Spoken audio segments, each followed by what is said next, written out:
Was actually Edith who started to really notice how many of the sailors really had problems on their faces.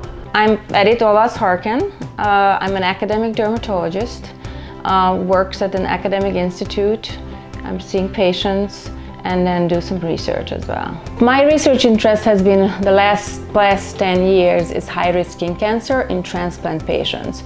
Now the interesting thing is that we look at people who spend a lot of time on the sun, sailors, surfers, are also high risk for skin cancer because the UV light actually immunosuppresses the skin.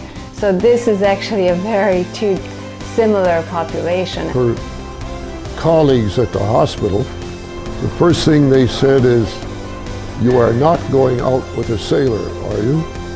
So sailors really face a triple threat, which is the water, the wind, and of course the sun. All are really damaging and aging to the skin.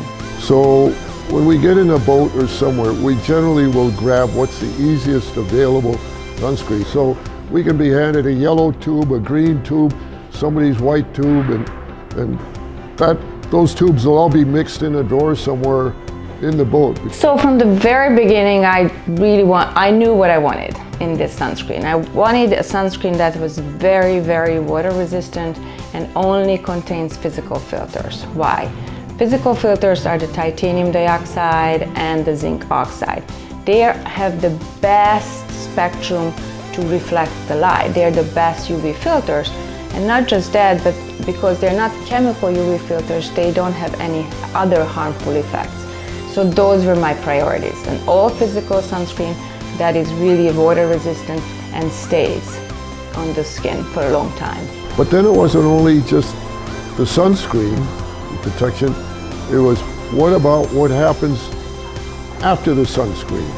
But then there's some really interesting research lately that the sun-induced damage in the skin doesn't stop when you get off the sun.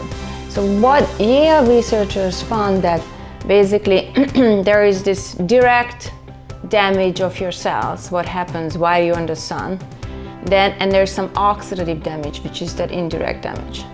Once you get off the sun, interestingly, that oxidative damage, especially in red hair people, still goes on, and they found that it goes on for a couple hours after you're out of the sun.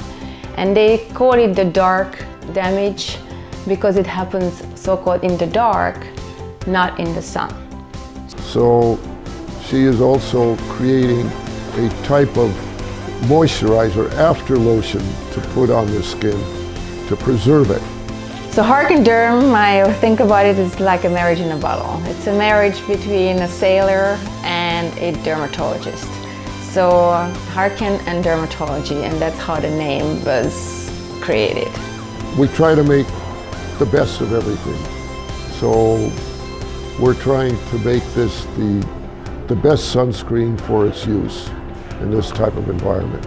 And I feel that this is a unique opportunity for me to educate and give something to a niche market where I can bring a really good product that they trust.